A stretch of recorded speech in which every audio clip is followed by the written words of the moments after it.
इस वक्त गाजा के दक्षिणी इलाके खान यूनिस में इजराइल जबरदस्त गोलीबारी कर रहा है। खान यूनिस के अंदरूनी हिस्से में इजराइल फोर्स के टैंक और तोप भी कहर ढाते दिखाई दे रहे हैं। और इसके पहले इजराइल ने खान यूनिस में रहने वाले लोगों को जगह खाली करने का आदेश भी दे दिया था। लेकिन इन लोगों का सवाल आखिर यह है कि जब वो उत्तरी गाजा में थे तो वहां से निकाले गए और अब दक्षिणी गाजा से भी निकाला जा रहा है। फिलिस्तीनियों का सवाल है कि वो आखिर जाएं तो जाएं कहां।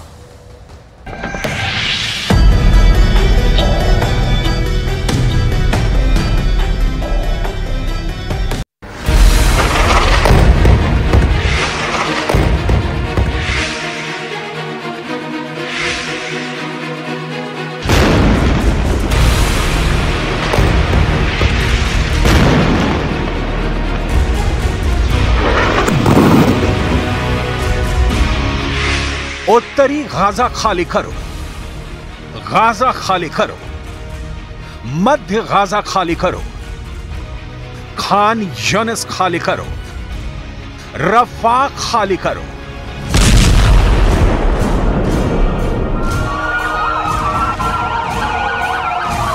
21 लाख फिलिस्तीनी आबादी कहां जाए? जमीन का जर्रा जर्रा बारूद बन चुका है। इजरायली डिफेंस फोर्स के टैंक मौत बनकर बरस रहे हैं। आती जाती हर सांस के साथ मौत नत्थी हो चुकी है। अब कब किसकी बारी आ जाए? लोग सहमे हुए हैं, दुबके हुए हैं। न खाने को अनाज है, न पीने को मयस्सर पानी।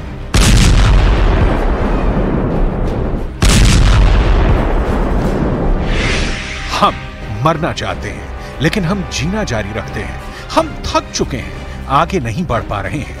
इन 10 महीनों में हमारी उम्र दोगुनी हो गई है।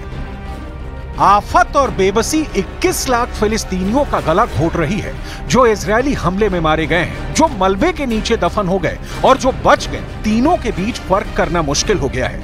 लोग बीमारियों से पीड़ित हो रहे हैं, शरीर पर चकत्ते उगाते हैं। गाजा के करीब करीब सभी अस्पताल इजरायली टैंकों के तले तबाह हो चुके हैं।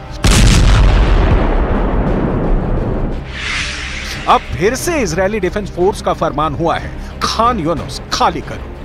आपको याद होगा, उत्तरी गाजा से लोगों को कहा गया कि दक्षिणी गाजा में शिफ्ट करो। खान यूनिस दक्षिण में ही है। अब यहां से कहा जा रहा है जगह खाली करो। जाएं तो कहां जाएं? इस वक्त खान यूनिस आग की भट्टी बन चुका है। इजरायली टैंक और तोप हमले पर हमले कर रहे हैं। गोलियों की बिसात बिछी हुई है। रिपोर्ट जिसकी पुष्टि कर पाना मुश्किल है, उनमें कहा जा रहा है कि खान यूनिस में अब तक 100 से ज्यादा लोग मारे जा चुके हैं। यही नहीं, कितने इमारतों के मलबे में दब गए, इसकी मुकम्मल जानकारी नहीं। हाँ, जो जख्मी हैं, जो जिंदा बच पाए हैं, उनकी तादाद भी 200 के पार पहुंच चुकी है। और अब ताजा हमले की खबर आ रही है। इजरायली फोर्स फिर से हमले की तैयारी में है।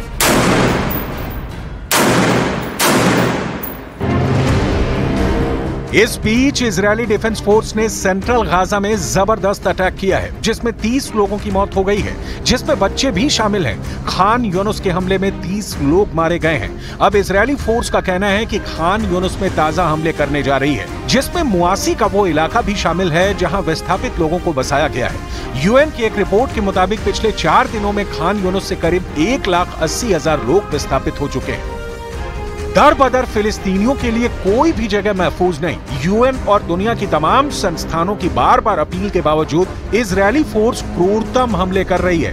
दलील दी जा रही है कि स्कूल, अस्पताल या शिविरों को बख्शा नहीं जा सकता, क्योंकि यहाँ हमास के आतंकी छुपे हुए हैं। आतंकवादी ह्यूमन शील्ड का इस्तेमाल कर रहे हैं। ये कोरी दलील है या इसमें सच्चाई है, इसकी पुष्टि कर पाना मुश्किल है। बस तस्वीरें देखकर ही इसका अंदाजा लगाया जा सकता है। गाजा के 2 मुख्य संगठन हमास और इस्लामिक जिहाद की तरफ से संचालित एक टेलीग्राम चैनल ने कहा है कि उनके लड़ाके खान यूनिस के पूर्व में इजरायली सैनिकों के साथ मशीन गनों, मोटारों और टैंक रोधी हथियारों के साथ भीषण लड़ाई कर रहे हैं। हमास के पास खोने के लिए कुछ नहीं बचा है। हमास फुल एंड फाइनल जंग लड़ रहा है और इस लड़ाई के बीच दुनिया से इजरायल के खिलाफ मदद वाली सहानुभूति की भी दरकार रखता है। हमास के कंट्रोल वाले फिलिस्तीनी स्वास्थ्य मंत्रालय के अधिकारियों के मुताबिक हमास इजरायल युद्ध में कम से कम 39,175 लोग मारे गए हैं और 90,403 लोग घायल हुए हैं। 7 अक्टूबर को हमास के नेतृत्व वाले हमलों में इजरायल में मरने वालों की संख्या 1,139 होने का अनुमान है, जबकि करीब 141 लोग अभी भी गाजा में बंदी हैं। The Security Council has already adopted several resolutions aimed at ending this war through a ceasefire, the release of all hostages, and the scaling up of humanitarian aid. UNRWA has thousands of staff on the ground, spearheading the humanitarian operation in close cooperation with other UN agencies. We have welcomed the adoption of these resolutions in New York. But in Gaza, we have seen woefully little impact. Instead, the fighting continues without reprieve and the suffering continues to mount. हर हमले में जब आम फिलिस्तीनी मारे जाते हैं, Israel के प्रधानमंत्री बेंजामिन नेतन्याहू दोहराते हैं कि वो युद्ध विराम के लिए तो रेडी है, लेकिन हमास पहले बंधकों को रिहा करे। हमास इजरायली बंधकों को हथियार की तरह इस्तेमाल कर रहा है। इन बंधकों के कारण ही नेतन्याहू को अपने देश में आलोचना का सामना करना पड़ रहा है और वो अब तक इस संकट का हल नहीं निकाल पाए हैं। तो ये वजह है जो नंबर 1 है नेतन्याहू के अमेरिकी दौरे का, और दूसरी वजह है कि अमेरिका से मिल रही इजरायल को मदद। नवंबर में अमेरिका के राष्ट्रपति पद का चुनाव है और सत्ता अगर रिपब्लिकन उम्मीदवारों के हाथ से चली जाती है तो नेतन्याहू को संकट का सामना नहीं करना पड़े। इसीलिए इजरायली पीएम ने डोनाल्ड ट्रंप से उनके निजी आवास पर मुलाकात की है।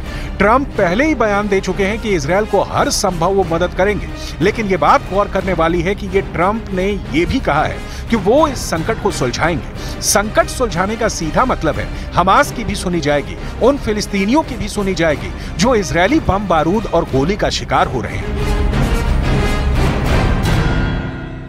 We had it recognized Jerusalem as the capital of Israel. It was a great thing. It was a great day, actually. I also recognized Israeli sovereignty over the Golan Heights. I never even said I was going to do it. I mean, the fact is, I've done more for Israel by far than any other president. Not even close. बिना अमेरिकी मदद के Israel का फिलिस्तीन से युद्ध करना तो आसान है, लेकिन यमन के हूथी, लेबनान के हिजबुल्ला और उससे भी आगे ईरान से टकरा पाना मुश्किल है। लिहाजा नेतन्याहू अभी से ये सुरक्षित करना चाहते हैं कि अगर अमेरिका में राष्ट्रपति चुनाव में डेमोक्रेट बाइडेन की सत्ता जाती है और रिपब्लिकन ट्रंप सत्ता में आते हैं तो इजरायल की मदद पर इसका सीधा असर नहीं पड़े। इजरायल इस वक्त युद्ध में इतना आगे बढ़ चुका है कि उसका पीछे लौटना मुश्किल है। नेतन्याहू ने जो अपने देश से वादा किया है कि हमास के आखिरी आतंकी की मौत तक युद्ध जारी रहेगा, वो जमीन पर दिख रहा है और इस दिखते रहने में अमेरिका का बहुत बड़ा हाथ है।